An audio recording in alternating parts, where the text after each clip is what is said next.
வணக்கம் நண்பர்களே. இன்னைக்கு வீடியோல 60 வயதுக்கு மேல இருக்கும் அனைவருக்கும் கண்டிப்பாக தெரிந்து கொள்ள வேண்டிய ஒரு முக்கியமான விஷயத்தை பத்தி தான் இந்த வீடியோவை பார்க்க போறோம்.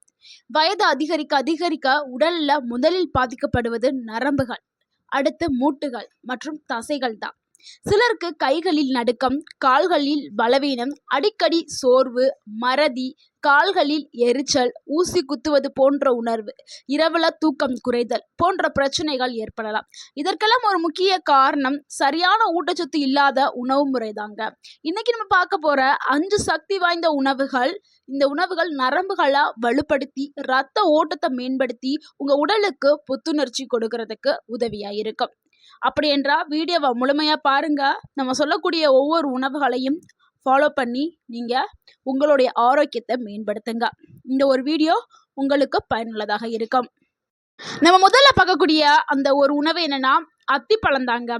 நரம்புகளுக்கு இயற்கை டானிக். நம்மள பலர் அத்திப்பழத்தை சுவைக்காக மட்டும் சாப்பிட்றோம். இன்னொன்று ஹீமோகுளோபினை அதிகப்படுத்தும் அப்படின்னு சொல்லிட்டு அதை சாப்பிட்றோம். அது உண்மைதான். ஹெச்பி லெவலை கடகடன்னு உயர்த்துறதுக்கு அத்திப்பழம் பயன்படுது. அதே மாதிரி நரம்புகளுக்கு நல்ல ஒரு ஆரோக்கியத்தை கொடுக்கறதுக்கு இந்த அத்திப்பழத்துல இருக்கக்கூடிய சத்துக்கள் பயன்படுது. அத்திப்பழத்துல உள்ள சத்துக்கள் பொட்டாசியம், கால்சியம், மெக்னீசியம், இரும்புச்சத்து, நார்ச்சத்து. இந்த சத்துக்கள் நரம்பு செல்களை சரியாக செயல்படுறதுக்கு உதவுகிறது.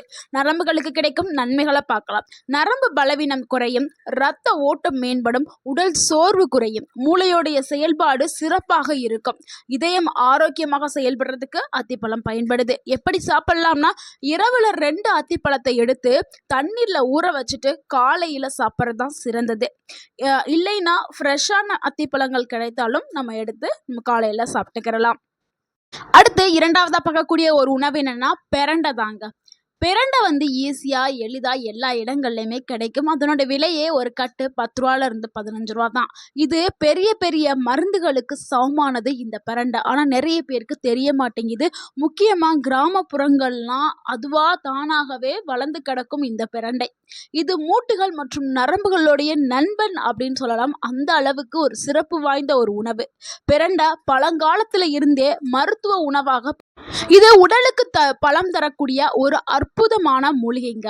பிரண்டையில இருக்கக்கூடிய சத்துக்கள் கால்சியம், விட்டமின் சி, ஆன்டி ஆக்சிடென்ட்கள், தாதுக்கள். இதனால என்ன நன்மைகள் ஏற்படும்னா, நரம்பு வலிமையை அதிகரிக்கும், எலும்புகள் உறுதியாகும், மூட்டு வலி குறையும், உடல் சோர்வு குறையும், செரிமானம் மேம்படும். எப்படி பிரண்டையை சாப்பிடலாம்னா, பிரண்டை துவையல் செய்யலாம், பிரண்டை பொடியில செய்யலாம். நம்ம டெய்லி நம்ம துவையல் செஞ்சு சாப்பிட்றதுக்கு ரொம்ப கஷ்டப்படுவோம். அதுக்காக நம்ம பிரண்டைகளை சேகரித்து நம்ம நிழலில் காய வச்சு இல்லைன்னா வெயிலில் கூட காய வச்சு அதை நம்ம லைட்டாக பச்சை ஸ்மெல்லுக்காக போகிறதுக்காக லைட்டாக எண்ணெய் ஊற்றாமல் வறுத்து கூட பவுடர் பண்ணி வச்சு நம்ம சாதத்தில் போட்டு சாப்பிட்டுக்கலாம். ஸோ இந்த மாதிரி கூட செய்யலாம். இல்லை துவையெல்லாம் நீங்கள் எடுத்துக்கிறீங்க அப்படின்னா வாரத்துக்கு 2 இல்லை 3 முறை சாப்பிட்டா உங்களுடைய மூட்டுகளுக்கும் நரம்புகளுக்கும் ஒரு டானிக் மாதிரி இது செயல்படும். ஸோ பிரண்டை அவ்வளவு அற்புதமான ஒரு மூலிகை. நீங்கள் இதை மிஸ் பண்ணிடாதீங்க. இது எளிமையாக எல்லா இடங்களிலுமே கிடைக்கிது. அடுத்து நம்ம 3ஆவதா பார்க்கக்கூடிய ஒரு உணவு என்னன்னா மாதுளம்பழம் தாங்க.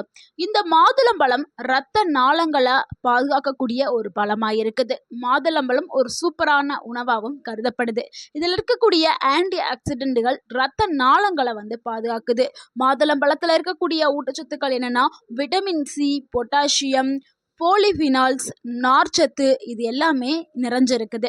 இதனால் ஏற்படக்கூடிய நன்மைகள் என்னென்னா, ரத்த ஓட்டத்தை அதிகரிக்கும், மூளைக்கு ஆக்சிஜனை சீராக செல்றதுக்கு பயன்படுது, நரம்புகளுடைய செயல்பாடையும் மேம்படுத்துது, நினைவாற்றலை அதிகரிக்கிறதுக்கும் பயன்படுது, இதய நோய் அபாயத்தை குறைக்கிறதுக்கும் இந்த மாதுளம்பழம் பயன்படுது. எப்படி இந்த மாதுளம்பழத்தை சாப்பிடலாம்னா, தினமும் ஒரு சிறிதளவு கிண்ணம், அதாவது முழு மாதுளம்பழமாக எடுத்துக்க வேண்டாம், அதில் பாதி மாதுளம்பழம் எடுத்துக்கிட்டால் ரொம்பவே நல்லது. ஸோ அளவுங்கிறது நம்ம கரெக்டாக எடுத்துக்கிறோங்க. அது டெய்லி ஒரு கிண்ணம் எடுத்துக்கிட்டிங்கன்னா ரொம்பவே நல்லது. மாதுளை விதைகளை நல்லாவே கடிச்சு மென்று சாப்பிடணும். அதில் தான் அதிக அளவில் சத்து இருக்குது. நிறைய பேர் என்ன பண்ணுவாங்கன்னா மெண்டு துப்பிடுவாங்க. ஸோ அந்த மாதிரிலாம் செய்யாதீங்க. விதைகளோடு நல்லா. அடுத்து 4ஆவது உணவு என்னென்னா நெல்லிக்காய் தாங்க. வயதை வெல்லும் அற்புதமான உணவு நெல்லிக்காய். நெல்லிக்காய் பற்றி சித்த மருத்துவத்தில் ஏராளமான குறிப்புகள் இருக்குது. இது உடலுக்கு புத்துணர்ச்சி தரும் இயற்கையான ஒரு சக்தி வாய்ந்த ஒரு மூலிகை தான் நெல்லிக்காய். நெல்லிக்காயை பற்றி நிறையாவே நீங்கள் கேள்விப்பட்டிருப்பீங்க. அந்த அளவுக்கு இதில் அதிக அளவில் ஊட்டச்சத்து இருக்குது. இதில் இருக்கக்கூடிய ஊட்டச்சத்துக்கள் என்னென்னா விட்டமின் சி, ஆன்டி ஆக்சிடென்ட், இரும்புச்சத்து, கால்சியம் இது எல்லாமே நிறைஞ்சு இருக்குதுங்க. இதனால் என்ன நன்மைகள் ஏற்படும்னா நரம்புகள் பாதுகாக்கப்படும். நோய் எதிர்ப்பு சக்தி பல மடங்கு உங்கள் உடலுக்கு அதிகரிக்கும். உடலில் ஏற்படக்கூடிய வலி, வீக்கம் இதெல்லாமே குறைக்கப்படும். உடல் அலர்ஜிகள் குறையும். மூளையோடைய செயல்பாடு மேம்படும். கண் ஆரோக்கியமாக இருக்கும். ஸோ இந்த நெல்லிக்காய் எப்படி சாப்பிடணும்னா ஒரு நெல்லிக்காயை நீங்கள் நேரடியாகவே பற்களால் மென்று சாப்பிட்றதே சிறந்தது. பல்லு இல்லாதவங்க ஜூஸாக எடுத்துக்கிறங்க. முடிஞ்ச அளவுக்கு பற்களால் கடித்து சாப்பிடும்போது தான் உங்களுக்கு அதில் இருக்கக்கூடிய முழுமையான ஊட்டச்சத்துக்கு உடலை போய் சேரும். ஜூஸாக அடிச்சிங்கன்னா அது யூரின் வழியாக போயிடும். அடுத்து நம்ம 5ஆவதா பார்க்கக்கூடிய ஒரு உணவு என்னன்னா முருங்கைக்கீரை தாங்க.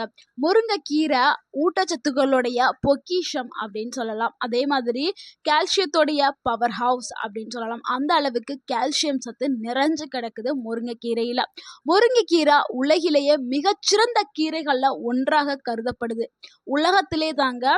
அதனால இது மிகப்பெரிய நன்மைகளை கொண்டது இந்த முருங்கைக்கீரை. நம்ம சாதாரணமாக எண்ணக்கூடிய இந்த முருங்கைக்கீரையில் எக்கச்சக்கமான ஏராளமான ஊட்டச்சத்துக்கள் இருக்கு. இதுல இருக்கக்கூடிய சத்துக்கள் என்னன்னா கால்சியம், புரதம், இரும்புச்சத்து, மெக்னீசியம், விட்டமின் ஏ அப்படின்னு சொல்லிட்டு போற அளவுக்கு நிறைய ஊட்டச்சத்துக்கள் இருக்கு. இதனால நரம்புகளுக்கு என்ன நன்மைகள் ஏற்படுதுன்னா நரம்பு செல்களுக்கு ஊட்டத்தை கொடுக்குது. தசை பலத்தை அதிகரிக்கிறது. உடல் சக்தியை பல மடங்கு அதிகரிக்கிறதுக்கு பயன்படுது. எலும்புகளை வலுவாக்குறதுக்கு பயன்படுது. வயது தொடர்பான பலவீனத்தை குறைக்கிறதுக்கு பயன்படுது. இந்த முருங்கைக்கீரையை எப்படி சாப்பிடலாம்னா வாரத்துக்கு 3-4 முறை நீ உணவுல கூட்டு, பொரியல், சாம்பார் அப்படி எடுத்துக்கலாம். இல்லைன்னா ஒரு மாதத்திற்கு தேவையான முருங்கை இலைகளை நீங்கள் பறித்து நிழலில் காய வச்சு அதை லைட்டாக நீங்கள் வடச்சட்டியில் போட்டு எண்ணெய் ஊற்றாமல் வறுத்து அந்த பச்சை ஸ்மெல் போகிறதுக்காக வறுத்து அது கூடயே உளுந்து, கருப்பு உளுந்தையும் சேர்த்து நீங்கள் வறுத்துக்கிறங்க. ரெண்டையும் மிக்ஸி ஜாரில் போட்டு நல்லாவே அரைச்சி பவுட்ரு பண்ணி நீங்கள் டெய்லி சாப்பிடக்கூடிய சாதத்தில் 1 டேபிள் ஸ்பூன் ஆட் பண்ணி நீங்கள் சாப்பிட்டு வந்தீங்கன்னா உங்களுடைய நரம்புகள் ஸ்ட்ரென்த் ஆகும். உங்களுடைய மூட்டு வலி குறையும். உங்களுடைய கால்கள் பலமாக்கப்படும். அடுத்து நம்ம 6ஆவதா பார்க்கக்கூடிய ஒரு உணவு என்னன்னா பேரிச்சம்பழம் தாங்க. பேரிச்சம்பழம் இயற்கை எனர்ஜி பவுடர் அப்படின்னு சொல்லலாம். அந்த அளவுக்கு இது ஒரு இயற்கை டானிக்கா இருக்குது. 60 வயசுக்கு மேல இருக்கிறவர்களுக்கு உடனடி சக்தி தரக்கூடிய ஒரு உணவு என்னன்னா அது பேரிச்சம்பழம் தாங்க. பேரிச்சம்பழத்துல இருக்கக்கூடிய சத்துக்களை பார்த்தோம். இதுல இரும்புச்சத்து, பொட்டாசியம், மெக்னீசியம், நார்ச்சத்து இது எல்லாமே நிறைஞ்சு இருக்குது. இதனால ஏற்படக்கூடிய நன்மைகள் என்னன்னா நரம்புகள் செயல்பாடு மேம்படும். இரத்த சோகை குறையும். உடல் சோர்வு நீங்கும். ஹீமோகுளோபின் ரத்தம் அதிகரிக்கும். மூளையோடைய செயல்பாடு மேம்படும். உடல் எப்பொழுதுமே உற்சாகமாக இருக்கும். எப்படி சாப்பிடலாம்னா தினமும் 2 பேரிச்சம்பழம் சாப்பிட்றது மிகச்சிறந்தது. இல்லைன்னா 3, 2ங்கிறதே போதும். அதை தாண்டி நீங்கள் எடுக்கிறதா 3 எடுத்துக்கிறீங்க. அதுக்கு மேலே எடுக்க வேண்டாம். நண்பர்களே, நரம்புகளை பலமா இருக்கிறதுக்கு கூடுதலான ஒரு டிப்ஸையும் நான் கொடுக்குறேன். இந்த உணவுகள் மட்டும் போதாதுங்க. இந்த உணவுகளோடு சேர்த்து நீங்க சின்ன பழக்கங்களை கடைபிடிக்க வேண்டும். அதுல முதலாவது நீங்க தினமும் நடைபயிற்சி மேற்கொள்ள வேண்டும். 30 நிமிடங்கள் நடைபயிற்சி செய்தால் உங்களுடைய நரம்பு ஆரோக்கியத்திற்கு உதவும். 2வது போதுமான தண்ணீர். உடல் நீர்ச்சத்து குறைந்தால் நரம்புகள் பாதிக்கப்படும். அதனால தண்ணிங்கிறது ரொம்பவே தேவையானது. 2.5 3 லிட்டர் தண்ணி ஒரு நாளைக்கு அவசியமானது. 3வது விஷயம் நல்ல தூக்கம். 7-8 மணி நேரம் நல்லா தூங்க வேண்டும். அது ரொம்பவும் அவசியமானது. அடுத்து 4வது பழக்கம் மன அழுத்தத்தை குறைக்கணும். இதற்காக தியானம், யோகா போன்றவை செஞ்சால் உங்களுடைய மன அழுத்தம் குறைய ஆரம்பிக்கும். அடுத்த 5வது விஷயம் புகை மற்றும் மதுவை தவிர்க்கிறது ரொம்பவே நல்லது. அது உங்களுடைய நரம்புகளை பாதிக்கும். கண்டிப்பா இதை தவிர்த்தே ஆகணும். ஸோ நம்ம சொன்ன இந்த உணவுகள் கூட இந்த பழக்கங்களையும் நீங்க தொடர்ந்து செஞ்சீங்கன்னா உங்களுடைய நரம்புகள் நல்லாவே வலுவாக்கப்படும். 70 80 90 வயதிலையும் நீங்க ஆரோக்கியமாக இருப்பீர்கள்.